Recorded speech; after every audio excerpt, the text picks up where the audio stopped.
Welcome to biology classes by Rupesh sir. आज के इस क्लास में हम लोग देखने वाले हैं वंशागति का आणविक आधार, मॉलिक्यूलर बेसिस ऑफ इनहेरिटेंस। ठीक है, तो इस चैप्टर में हम लोग ये देखेंगे कि जो वंशागति होती है, वंशागति का आणविक आधार क्या होता है। ठीक है, तो वंशागति का आणविक आधार हम लोग पढ़ने के पहले ये देख लें कि यदि आप इस चैनल पर नए हैं तो इस चैनल को सब्सक्राइब करें, लाइक करें, कमेंट भी करें। ठीक है, और ज़्यादा से ज़्यादा शेयर करें ताकि आपके साथ पढ़ने वाले सभी विद्यार्थियों को सहयोग मिल सके। चलिए बाबू, देखते हैं हम लोग केंद्रक अम्ल, न्यूक्लिक एसिड। ठीक है, जिसे वंशागति का आधार माना जाता है। ठीक है, आनुवंशिकता का आधार माना जाता है। ये केंद्रक अम्ल होता क्या है? ठीक है, तो कह रहा है कि केंद्रक अम्ल जो है कोशिकाओं के केंद्रक में पाए जाने वाला एक एसिडिक मटेरियल होता है। ठीक है, कोशिकाओं के केंद्रक में पाए जाने वाला एक अम्लीय पदार्थ होता है केंद्रक अम्ल। ठीक है, जो सभी प्रकार की कोशिकाओं के केंद्रक में पाया जाता है। कहाँ पाया जाता है? केंद्रक में। उसके बाद बताया जाता है बाबू कि यह एसिडिक नेचर का होता है। ठीक, किस नेचर का? तो एसिडिक नेचर, अम्लीय स्वभाव का होता है। यह बाबू निगेटिवली चार्ज होता है। ठीक है ना, इस पर ऋण आवेश पाया जाता है। कौन सा आवेश? ऋण आवेश पाया जाता है। फिर बताया जाता है कि केंद्रक अम्ल जो होता है यह न्यूक्लियोटाइड का बहुलक होता है। किसका बहुलक होता है? न्यूक्लियोटाइड का। इसे न्यूक्लियोटाइड का बहुलक कहा जाता है। ठीक है, न्यूक्लियोटाइड का बहुलक, यह न्यूक्लियोटाइड का बहुलक कहलाता है। केंद्रक अम्ल जो है न्यूक्लियोटाइड का बहुलक कहलाता है। ठीक है, अब यहाँ पे हम लोग ये देखेंगे कि जो केंद्रक अम्ल होता है यह जेनेटिक मटेरियल का, आनुवंशिक पदार्थ का काम करता है। ठीक है, जेनेटिक मटेरियल, आनुवंशिक पदार्थ का कार्य करता है। ठीक है, तो ये केंद्रक अम्ल का एक छोटा सा इंट्रोडक्शन है। इसके बाद इसकी हिस्ट्री आती है बाबू। तो केंद्रक अम्ल का खोज जो है सबसे पहले फ्रेडरिक मिक्सचर ने, ठीक है, याद रखिएगा, फ्रेडरिक मिक्सचर ने केंद्रक अम्ल का खोज कब किया था? तो 1869 ईस्वी में। ठीक है, जब न्यूक्लिक एसिड का डिस्कवर के बारे में बात आती है, हिस्ट्री के बारे में बात आती है, तो केंद्रक अम्ल का खोज जो है वह फ्रेडरिक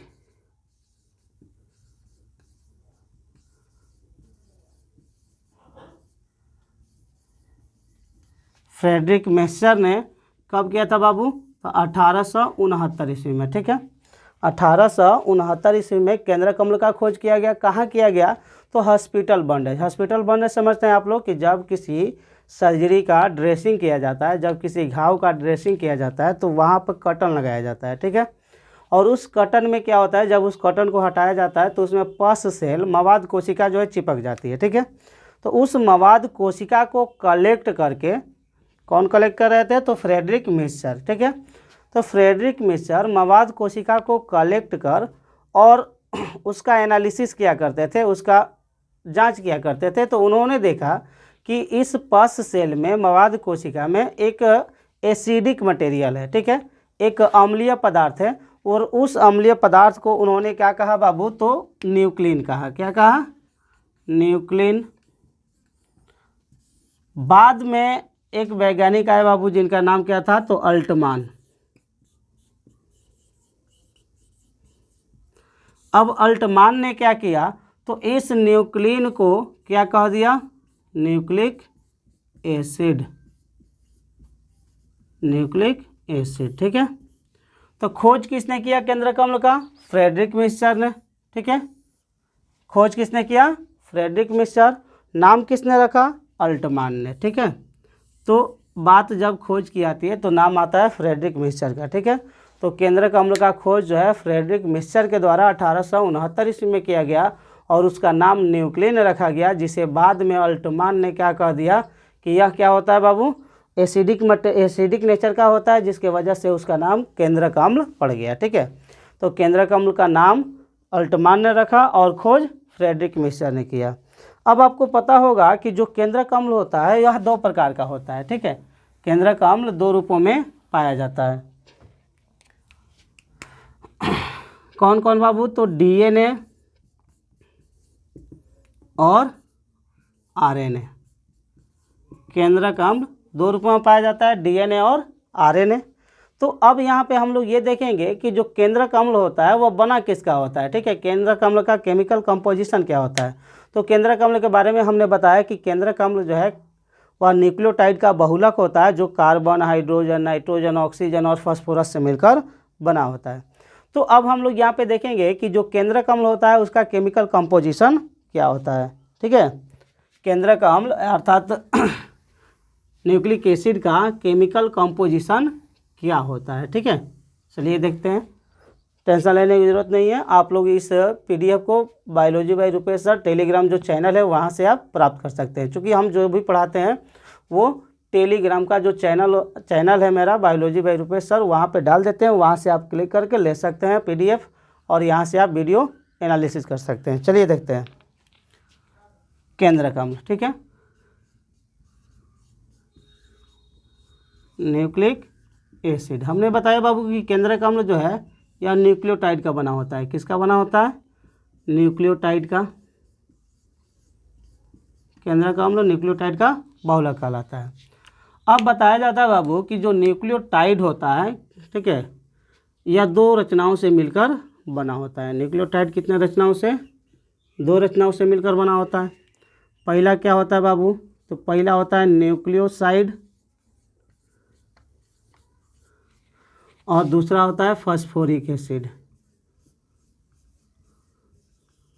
फास्फोरिक एसिड अब ये बना कैसे न्यूक्लियोसाइड फास्फोरिक एसिड, तो हमने बताया कि केंद्रक अम्ल जो है इसमें क्या होता है, कार्बन होता है, हाइड्रोजन होता है, नाइट्रोजन होता है, ऑक्सीजन होता है और ये फास्फोरस होता है, ठीक है। ये 5 तत्व पाए जाते हैं और यही 5 तत्व जो है केंद्रक अम्ल को निर्मित किए हैं। कैसे निर्मित किए हैं तो देख लीजिए, कार्बन, हाइड्रोजन और ऑक्सीजन आपस में मिलकर क्या बनाया बाबू, शुगर बनाया है, ठीक है। फिर कार्बन, हाइड्रोजन, नाइट्रोजन और ऑक्सीजन आपस में मिलकर क्या बनाया है, नाइट्रोजिनस बेस, नाइट्रोजनी क्षार, ठीक है। फिर ये कौन कौन बाबू, तो फास्फोरस, ऑक्सीजन और हाइड्रोजन, ये आपस में मिलकर बनाया है क्या बाबू, तो फास्फोरिक एसिड, जिसको हम लोग क्या लिखते हैं, तो H3PO4, ये हो गया फास्फोरिक एसिड। फास्फोरिक एसिड का फार्मूला क्या होगा, तो H3PO4, ठीक है, H3PO4, ये हो गया फास्फोरिक एसिड। अब बताया जाता है यहाँ पे कि ये जो न्यूक्लियोसाइड है या दो रचनाओं से, दो तत्वों से या दो यौगिकों से मिलकर बना होता है। कौन कौन सा यौगिक होगा इसमें, तो एक होगा क्या बाबू, शुगर, और दूसरा क्या होगा, नाइट्रोजिनस बेस,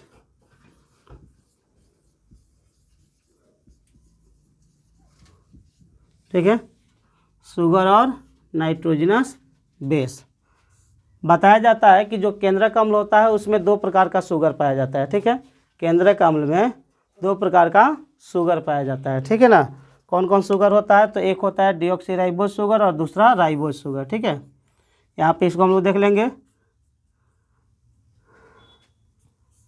डीऑक्सीराइबोज शुगर और दूसरा क्या होता है बाबू, तो दूसरा होता है राइबोज शुगर। 2 प्रकार का शुगर हो गया। डीऑक्सीराइबोज शुगर डीएनए में पाया जाएगा और राइबोज शुगर आरएनए में, ठीक है। ये डीऑक्सीराइबोज शुगर किस में मिलेगा, डीएनए में मिलेगा, और राइबोज शुगर किस में मिलेगा, आरएनए में मिलेगा, ठीक है। अब बताया गया कि ये जो नाइट्रोजनस बेस होता है, जो कार्बन, हाइड्रोजन, नाइट्रोजन और ऑक्सीजन से मिलकर बना होता है, ठीक है। कार्बन, हाइड्रोजन, नाइट्रोजन और ऑक्सीजन से मिलकर बने हुए यौगिक को नाइट्रोजनस बेस कहते हैं। और नाइट्रोजनस बेस जो होता है यह 2 रूपों में पाया जाता है, ठीक है। डीएनए में या कहेंगे कि केंद्रक अम्ल में नाइट्रोजनी क्षार 2 रूपों में पाया जाता है। एक क्या होता है बाबू, तो एक होता है प्यूरिन और दूसरा क्या होता है, तो दूसरा होता है पायरीमिडीन, ठीक है।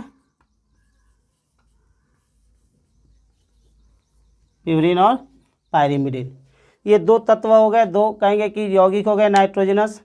प्यूरिन जो है 2 रिंग वाला नाइट्रोजनी क्षार है। प्यूरिन कितने रिंग वाला, 2 रिंग वाला नाइट्रोजनी क्षार है, और पायरीमिडीन सिंगल रिंग वाला नाइट्रोजनी क्षार है, ठीक है।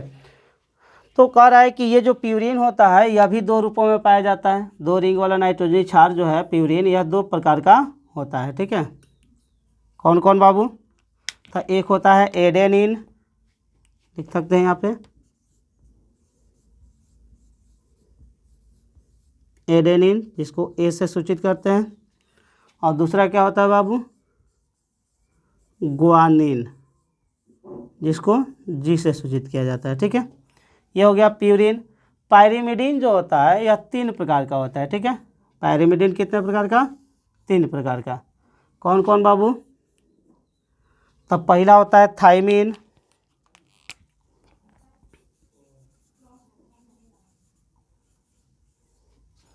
दूसरा साइटोसिन,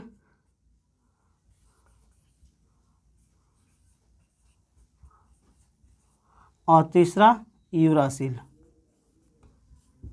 ठीक है, तो ये पायरिमिडीन 3 प्रकार का हो गया। अब कह रहा है कि ये जो यूरासिल है यह सिंगल किस में पाया जाता है बाबू? तो आरएनए में पाया जाता है। ठीक है, यूरासिल आरएनए में पाया जाता है, जबकि एडेनिन, ग्वानिन, थाइमिन, साइटोसिन ये सब डीएनए में पाए जाते हैं। ठीक है, और आरएनए में ये भी पाया जाता है, एडेनिन भी पाया जाता है, ग्वानिन भी पाया जाता है, साइटोसिन पाया जाता है और यूरासिल पाया जाता है। ये डीएनए में होता है। ठीक है, ये किस में होता है? डीएनए में। और थाइमिन के स्थान पर यूरासिल किस में पाया जाता है? आरएनए में। ठीक है, तो ये हो गया chemical composition of nucleic acid, यानी केंद्रक अम्ल का रासायनिक घटक। ठीक है ना, केंद्रक अम्ल का रासायनिक घटक। यहाँ पे हम लिख सकते हैं क्या बाबू?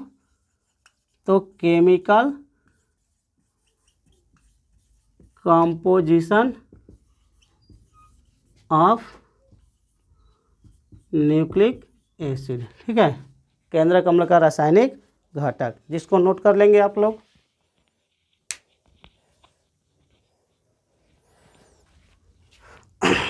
हमने बताया ना बाबू कि जो ये पीडीएफ है हम अपने चैनल टेलीग्राम का जो चैनल है बायोलॉजी बाई रुपेश सर, वहाँ पे डाल दिए हैं। तो वहाँ से आप लोग इसको कलेक्ट कर लेंगे। ठीक है, जो पीडीएफ है, और वीडियो जो है यहाँ से समझ लेंगे कि पढ़ाई कैसे हो रही है। ठीक है, और बाबू इसके बाद हम लोग देखेंगे एक एक करके कि जो न्यूक्लिक एसिड होता है 2 प्रकार का, वह डीएनए और आरएनए होता है। तो एक एक करके हम लोग अब अगले क्लास में देखेंगे। तब तक के लिए धन्यवाद।